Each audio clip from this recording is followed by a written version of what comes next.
In today's episode of Inside the Vault, I'm sitting down with Chuck Leyh, President and CEO of Enterprise Bank, to discuss a common theme in a lot of the current administration's proposals in terms of closing the tax gaps, particularly as relates to enforcement and compliance, which we touched on a few episodes ago in our Big Brother podcast episode, as well as some other proposed changes in how appreciating assets are taxed. Chuck, there seems to be kind of a prevalent theme that success has also almost become a dirty word in terms of all of these new proposals that are coming out to target individuals that have been successful from a financial perspective, and trying to essentially pay for a lot of new programs on the backs of those successful individuals.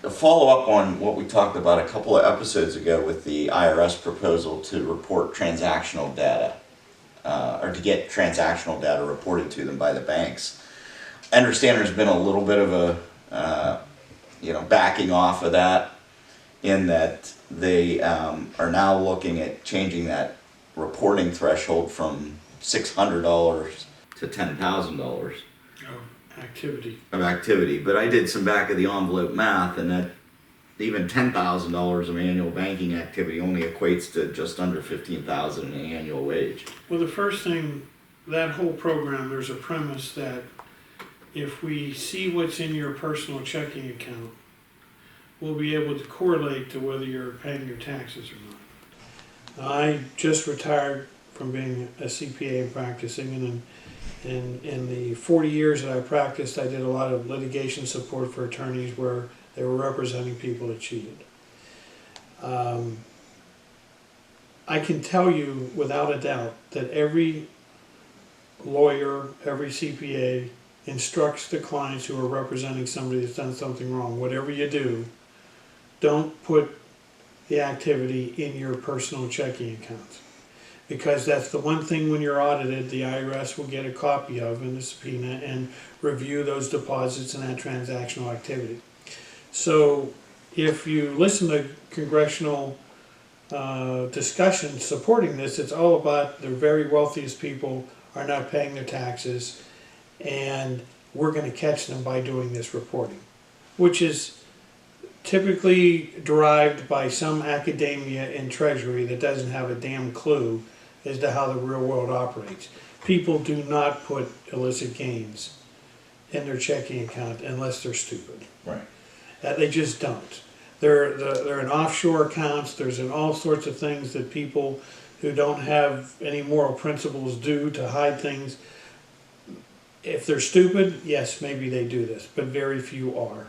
And so the whole underlying premises of why you're doing this is flawed if you're in the real world. Now, we have a government that's run by academia, and there's a big difference between academia and the real world. Yeah. What I found interesting is the Wall Street Journal did some research on this supposed tax gap. And yeah, there's some large dollars at play with people in the highest income brackets. But the biggest cheating they found, it comes from lower and middle income individuals on earned income tax credit and all kinds of different. In my years of practice, I probably was involved in representing a lot more middle and lower income people who were caught not reporting income. Somebody who's cuts hair in their house part-time and never reported it. Those things are there, and this is going to show those types of things. But for the sophisticated tax cheats, this isn't going to accomplish the results. And when somebody in the government sitting there now telling you, well, we're going to adjust it to $10,000 of activity so that we don't get the quote poor people. Keep in mind, $10,000 of transactional activity for the year is the equivalent. If you make $15,000 a year, and you put your deposits in your account, that's $10,000. That's not a wealthy person, and it's just you know, when you do these things, it motivates people to do things. You know, I was in Erie visiting another bank, and I was in the teller line, waiting to introduce myself to meet some other bank officers, and there was a fella in front of me closing out all of his accounts because he'd heard of this. He doesn't want the government paying attention to what he's doing, so he's closing out all his accounts, and he's going to keep his cash in his house. This is what we want to have too. This is just not motivating people to do the right thing, and it's not accomplishing the results that you're expecting, and it's very poorly thought out, and it's very shooting from the hip. As soon as the public put pressure on it and says we don't like the $600 threshold, then they jump to and do this $10,000 thing. And people are screaming and they say, okay, we're going to exclude payroll from this calculation. Now, keep in mind, we're going to have all the banks do this calculation for free. It doesn't cost anybody anything. The banks go crazy. The bank's going to collect your W-2s. And what are we going to do? Yeah. Now I have to collect your W-2. I have to go through and do this calculation for the government to go do their job when they're supposed to be auditing and doing their own thing. All on my shoulders, none on theirs, and all because we're reacting. Now, how much more complex is this going to get because somebody hasn't thought out the program and the underlying premises? It's piss poor management of the country is what it is. Well, when you're one of the key financial leaders of this country, the chairman of the Fed, says this is just routine reporting. Yeah. Yeah. If it was, if $600 is in your account and they just download everything, first of all, we can download it. That probably wouldn't be that complex. But now I have to start figuring out how much of this is from W-Who's, what it isn't. All this creates complexity. Then I heard somebody say, well, we're going to exclude the firefighters and the police people. I'm supposed to know what your profession is in the bank? I mean, why don't I just become your accountant and do it all for free? Mm-hmm. I mean, there's nobody's thinking through the practicality of this. All they're thinking through is their fights at Congress, generating revenue, spending money. They don't care what they do to anybody else to get it. They don't think through it. They don't think through the ramifications. It's all shooting from the hip real quick. It's not. You know, we right now do reporting on an income basis. Interest expense, interest income, dividend income, W-2 activities, it's all income. Mm-hmm. Transactions is not what we do. Yeah. And so what are you going to do in a program program like this? They're going to match what your deposits are to what your income is on a tax return. Well, okay, what does that mean? Everybody that inherits money when their parents pass away, we get audited the next year. What about the common individual business scenario? You've got multiple accounts, multiple institutions. Sell your home, and boom, you get audited next year. There's a ton of principal going into your deposit that's not income. They won't see the two equal. Boom. This is, and as you get rid of those inequalities, you create complexity and detailed reporting, which is a lot of work for a bank. And we're the one industry where it's like, let's go screw them and have them do thousands of hours of work, and we won't pay them a penny for it. This is not the way, this is not fair, this is not reasonable, this is selfishness on a bunch of legislators' parts, who, again, have a premise that if you're successful, you're bad. That's the premise of what built this country, is being successful, working hard. Now what we want is, if you're successful, we want to hurt you. Yeah. Well, let's build off of that a little bit. The other proposal that was recently put up for public comment, so to speak, is this idea of taxing assets as they appreciate over time versus taxing them upon sale, which is the way the whole capital gains tax system is set up now. Can you comment a little bit on that? Oh, sure. That's the most un-American thing I've ever heard of in my entire life. It's basically built upon, I'm selfish, you're successful, I don't like it, so I want to take it away from you and hurt you. I mean, everybody wants to go run around and say, okay, Jeff Bezos is a bad person because he didn't pay tax on the billions that he's accumulated. Hey, he started a company. He hasn't sold the stock of that company to generate income. He built a very successful business. You do something like this, and you will force him or her, whoever's built their company, to sell their stock to get the cash to pay the taxes, and then they start to lose their company. Now, we have always looked at negatively of wealth transfer from generation to generation. That's why we have inheritance taxes, so that when somebody passes away, that untaxed amount gets taxed. But to do it for somebody's lifetime, it's basically saying, if you get too successful, I'm not going to let you get successful. I'm going to take the money and give it to somebody else. That's a terrible motivational factor. You're going to destroy what drives this country and makes it successful. People starting their business. Can you imagine if they, when they look at how much this, the way they proposed it now, how much revenue this will generate, it's not generating what's needed to pay for these proposals. So it's going to have to get more and more and more. Where does it go? Think of it, this is like a person, this is tantamount to a blue collar person. I bought my house, and over the last 20 years my house appreciates. Every year I have to pay an income tax on that appreciation. That's what you're asking these business people to do. Well, how is that in any way American or fair? It's not even an income tax, it's a tax on wealth, and it's totally wrong. I found it interesting, the 16th Amendment to the Constitution, which basically enacted the income tax law that we have, is based on income. Yeah, and it's not income. There's no transaction to turn it into a profit.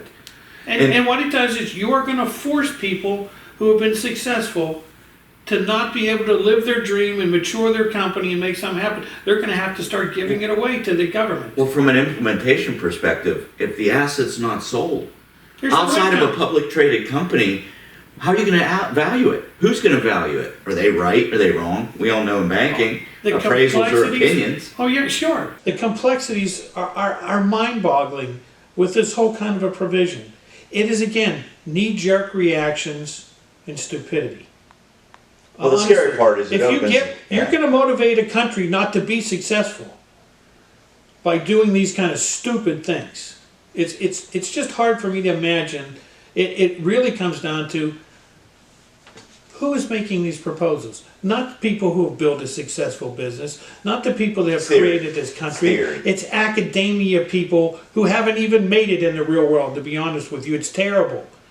I don't like that you're successful, so I want to tear you apart and give it to somebody else who hasn't attained the success that you've had. What I found interesting, Chuck, is there's no proposal to talk about what if your asset depreciates or devalues during a period of time.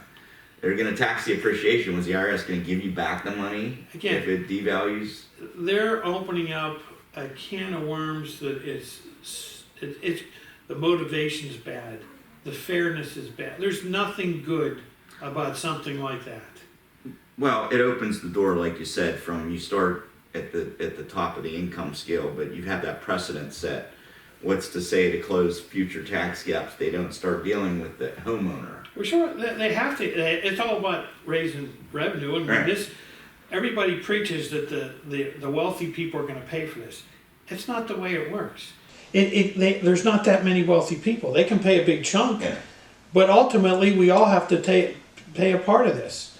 And so it starts to come into other things. And what's the asset that you have that most people that work for a company have? Your house, your savings, and your retirement plan. We're going to pay tax on those things? And if we don't, how's that fair that wealthy people do it, but the other people don't? And when we talk about our fair share, we've discussed this in the past. If you're in a top income bracket, making more than whatever it is, $400,000 or $500,000 a year, you're already paying twice the rate that the other people are. They're already talking about almost doubling the capital gains rate for the top earners. Yeah, and again, you can go through and decide how do we carve it up? What's the fair way to carve it up? And I think people that, for the most part, people that have been successful understand they're going to pay more than their fair share. That's why we're a very charitable group of people in this country, and we do what we do. But when you go in and you start to create programs that motivate people away from being successful, to not be successful, then you destroy the fabric of what this country's all about. And that's exactly what these type of proposals are doing. They're destroying the fabric of the country. You know, I get angry about this stuff. I'm kind of like, if you want to be a socialist, do you see that any successful socialist, do the socialist countries, did they create the success and the wealth that this country has had? Why are we doing this kind of stuff? It's just, you know, you can transfer wealth from one group to another to help out. And I'm all about, if I've been successful, giving more to help others. But to motivate them not to be successful in the first place? This is what people are doing all the time now. And it's wrong. Just like we have problems now with wages, or earners, having enough workers. You can see what's going on. We're motivating people not to work, so they're not going to work. Then we have supply chain problems, and we have all sorts of other issues. It's just bad policy. Do you still think, even with the expiration of the supplemental federal unemployment benefits a month or so ago, that we still have those incentives out there that are demotivating people? Sure, the child credit is a big dollar and cent, and we want to increase it, maximize it. And when we say, well, okay, let's try to tinker with it to make it more reasonable, to motivate the right way. For instance, we discussed the child credit gets cut back whether there's two people working or not. As soon as you say those kind of things where you put a provision in that still motivates you to work to get the child credit, then we back away from it. So in other words, I'll give you the full tax credit, but you both have to work. Because the concept of the tax credit was, in theory, when you're two wage earners, child care is getting expensive, right. So we're going to subsidize it. But then somebody says, okay, I get that. Why don't we make it so that then both parents have to be working to get the credit, so that they're both motivated to work, and then we help them in that. Well, they say, then you look at certain Democrats and sponsors, oh, no. If you have a one-person family, we still want you to get all the credit. Well, then what are we paying you for child care credit when one person's at home all the time? You don't need the credit then. You have a full-time person at home. Exactly. Yeah. So what we're doing is we are buying votes and saying take from the wealthy, give to the poor to buy votes, and we're not thinking what we're motivating people to do. Well, we're seeing what happens when you motivate people not to work. They don't. And now you have issues. You look at the supply chain issues and you look at the truck drivers. They've retired. They're not driving. They're not there. So how are we going to address that issue? Oh, we're going to give everybody free college tuition. What does that have to do with the issue? I want to pay somebody to not work some more and give them an education that when we need tradespeople and when we need people driving trucks. Now, and that's where the wages are going through the roof. Sure. And yet, what are we doing to motivate that? We have a Fed that is supposed to have two mandates: watch inflation and keep employment in a good range. So you keep them in balance. You want inflation to be reduced. You want unemployment to be reduced. Well, unemployment is obviously at a very low point right now. We have more job openings than we have people looking for work.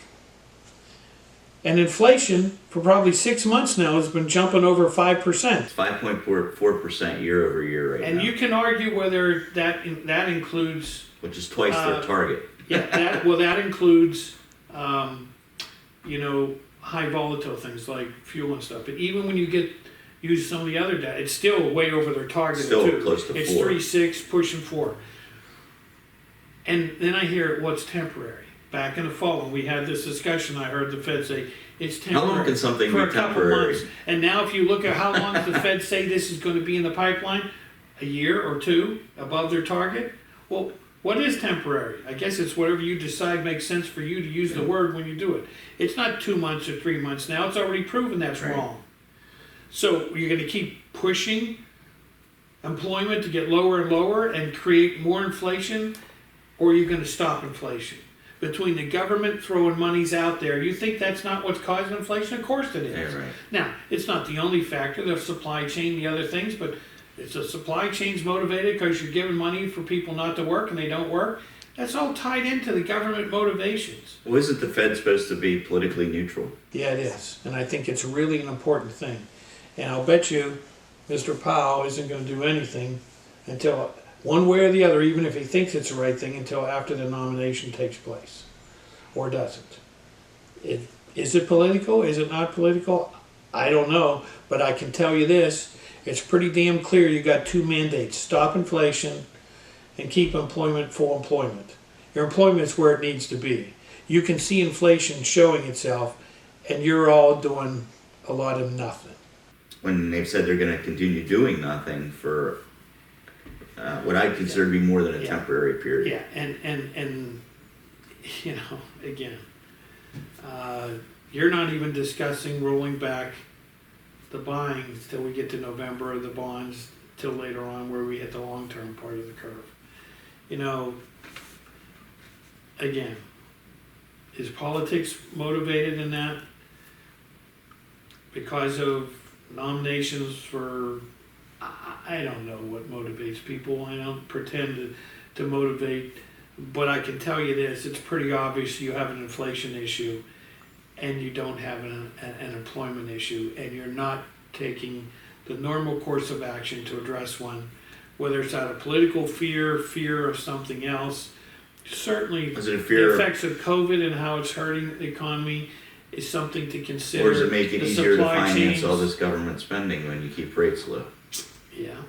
Well, obviously, when we keep big deficits, if the going rate would be 4% instead of 25 basis points, it's going to affect the budget dramatically differently. And there's people that think along those things as far as the motivation is concerned. I don't know what the right thing is, but I certainly know the Fed's taken a long time. It showed itself. They clearly can see it's not a month or two. There are serious issues in the supply chain. They should be talking about how to fix it. Not, I'll wait for 2 years and I think it'll turn around on its own. It didn't happen on its own. It's not going to turn around Fix on its itself on own. its own. You think, and at the same time we're having this concern and see inflation, where I want to put a $1.5 trillion infrastructure bill through. I want to put a $3.5 trillion one on top of that through. I want to start all these things that are going to motivate people to maybe do the wrong thing as far as strengthening the economy. What I do see is the most terrible leadership I've ever seen in this country. And I don't mean that from a Democrat or Republican. I honestly think that right now there's two ways to live your life. You can live it as a selfish person, or you can live it as a loving person. And a loving person cares about everybody else when they make a decision, not themselves. That's the difference between a healthy leadership and a selfish leadership. And right now what I see is everybody making decisions for themselves, not really what's best for everybody else, but for their own political career. Has nothing to do with what's best for the people in this country. And it's a shame. Yeah. And when it comes time to voting, we should be speaking and making a difference. Yeah, they've all hunkered down in their particular party's agenda, and what's right and wrong has kind of got lost in the mix. Yeah, I mean, for years the taxing abilities of the government were the way to motivate the population to do the right thing. Yeah, I remember you explaining to me one time, loopholes really aren't loopholes. They were purposely, it's like purposely designed to motivate You'll see people. somebody say, okay, you want to switch from oil and gas to solar and wind. Yeah. Well, then you stop giving people the value of intangible drilling costs, being able to expense them. That makes the economics of drilling much more expensive. And then if you want to give credits or incentives to the other natural, safe producing type things, you do that through the tax code. If somebody gets to expense the windmill, just like they used to get to expense drilling a well, or they can now expense drilling a well, you cause people to push their capital resources in different ways because it motivates people to do things. The tax code is there to motivate people to do what government thinks is in everyone's best interest. We've changed the thought process of what we're doing here. We look at it as I will spend the money the way I want to, and then I'll generate money from taxes to cover how I want to spend. We stop, it's like the American people can't make a decision of where they want to spend their money. The government's smarter than us and has to tell us how to spend our money. And it's changed. It used to be they would motivate you to spend the way they wanted to. Now they don't motivate you, they just do it and then take from you what they need to pay for it.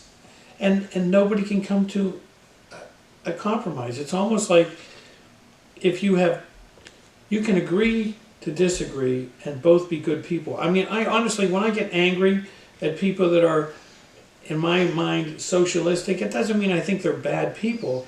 They're trying to do the right thing, I think. I think they're trying to help people. They're just not in the real world enough to know that you're not really helping, you're hurting.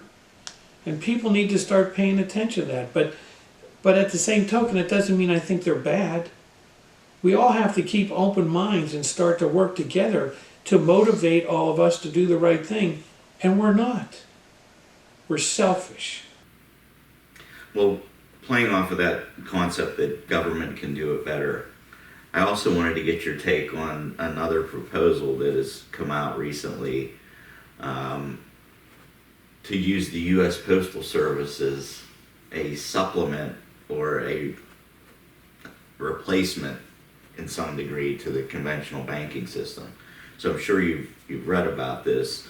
They're being piloted right now in 4 different cities. I think it's Baltimore, D.C., Falls Church, Virginia, and the Bronx, where the post office are being used as quasi-bank branches to try to reach the unbanked portion of the population, where they can go and take payroll checks and business checks and get disposable gift cards at their local post office in lieu of opening a checking account at the bank. And that's supposed to solve a problem of unbanked individuals. Well, again, there's a difference between academia and people in the real world. There's a difference in the productivity in government work versus private industry work. When you start your own company, you do everything it takes and you work long hours to make it successful. The truth of the matter is, when you work with the government, 9 times out of 10, you work 9 to 5 and that's it. That creates a different role, a different thought process. If you're in the government and you're in a secure position and a client comes in and is rude to you, how do you react? Versus if you're in private industry and somebody's rude to you, but that's the source of your income stream, it's a whole different reaction, a whole different mindset of how you service people. The idea that the post office is going to be a profitable, good endeavor for the government to fill the hole that's being created now by its unprofitable operation of delivering mail, well, use your common sense. If there are companies that deliver mail and packages and do it quite profitably, the U.S. Postal Service, the government, is not one of them. And so why do you think, if they're inefficient at delivering mail and losing money, that now in the banking industry that none of them knows anything about what the hell they're doing is now going to be profitable and a good thing? What it's going to do is learn to lose a lot more money than what they did By the before. way, they've lost And the $6.5 billion a year since 2008. Yeah. And wait till you see how the public banks operate versus a profit or not. Now, again, there's nothing that a business to be successful people have to be hardworking, work as a team, and be motivated to help one another. They have to be knowledgeable in their subject matter. And that is just not it. It looks good on paper when you're in academia, and then you get in the real world and you find it's completely different. That's why, I'm sorry, but when we start to talk about certain people that are politicians, you should look in their background and see how much real world experience they have running a business, or have they spent their whole life in government or their whole life in academics. That's not the way the real world operates. Not to say that that's not a positive influence when we come together as a team, that creates new ideas and different ways to think and share with one another, but to tell you how to run a business when you've never done it before, I'm sorry, but you should be more intelligent than that. Yeah. I also thought it was interesting that, there's, talking about these unbanked individuals when there's 31,000 and some change post offices nationally. You know how many bank branches there are in the U.S.? 627,000. So I want to bring this back around to kind of our core audience for the podcast and for the bank here at Enterprise, which are small business owners. And this whole discussion of fair share and taxes. My personal opinion is, in looking at all of this, I think it may end up having a disparate impact on business owners who, by nature right now, don't necessarily have all the reporting requirements that individuals do through W-2s or that public companies do. So, interested in your take on, is everybody really paying their fair share, particularly the business community, and how, all these proposals may be missing the mark? Well, Dave, I think you have to really dig into the detail, because I think people play games with these percentages. You'll look at quotes that says, the upper income people are effectively, their tax rate is 8%, and the rest of a certain population is 25% of the low income players. And as I said before when we were discussing this, you look at the top income tax brackets, they're twice what the lower income people. Now, you look at how can these people that are making a lot of money only pay 8% when the people who are paying less are 25%. Well, you look at the specifics. How you can't draw the conclusion they're cheating. Mm-hmm. What you can see is there are lots of things in the tax code that Congress puts in to motivate people to spend money a certain way. And obviously wealthy people can spend money on investments where lower income people, not so much. They're putting food on the table. Yeah. Now, if you're a business owner and you make $500,000 and Congress puts in a provision that says you're in, say, the trucking company, and they say you buy new equipment, you can expense it this year up to $1 million. Buy new equipment. You do. That's what the CPAs and people. Which has its own economic impact. Exactly, and that's what motivates and drives the economy. So some people call that a loophole. Some people say, want to look at it as a negative. Some look at it as a positive. The truth is, the fact is, you use the tax code to motivate somebody so that their tax rate isn't at 40, it's down to 2 or 10 or whatever it shakes out. Yeah. When we talked a few minutes ago about we motivated people to drill for oil and gas because we allow them to basically expense the initial investment. So if you're in a 40% tax rate and you invest $1 million, in effect, your taxes got lowered by $400,000. And people will take that because it's the smart thing to do. Well, you don't sit there and draw a conclusion these people are cheating. They're doing what the opportunities are that are given to them. And those investments are having other positive effects. Yeah, but if you don't like it, because like now, let's say if you're an environmentalist now, you don't want to motivate people to drill oil and gas wells. Okay, we'll take it out of the tax code. Which is probably a good way to kind of wrap up our conversation is, what can let's say a business owner do?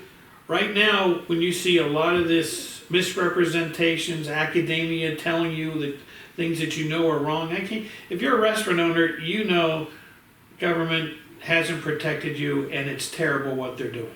And they don't give a damn. That was pretty obvious the way they operated in PPP, were shutting it down, turning it on, no warnings, everything else.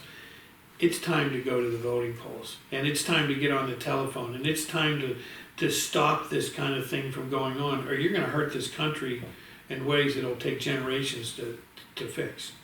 And I would say probably the trade associations, whether they be for banks like the ones we're involved with, or whether they be for business people at the local level, or even some of the national organizations, they're fighting this fight, but they need the grassroots support. And they're also looking at these things, this 600, what started with this $600, we're going to look at every account with $600 in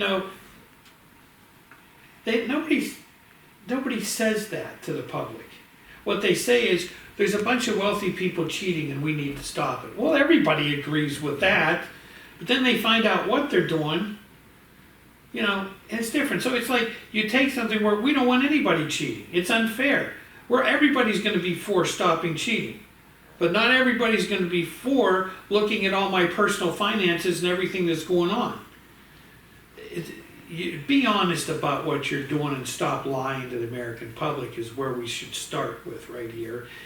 And when you see it occur, and we've seen a lot of it occur, you get in and you start to vote when we have voting days coming up in the near future, and you start getting on the phone with your elected officials and tell them how you feel. Because this had better stop pretty soon, or from a small business community, we're going to be hurt in unbelievable ways. Yeah. Appreciate the time. As always, appreciate the enthusiasm. I wish I wasn't in an enthusiastic role right now. When I say enthusiasm, let's equate that to emotion. But point well taken, particularly for business, our small business community. A lot of this is going to fall on their shoulders if it goes through. So use the resources that are available to you. Reach out to those elected officials. Thank you all.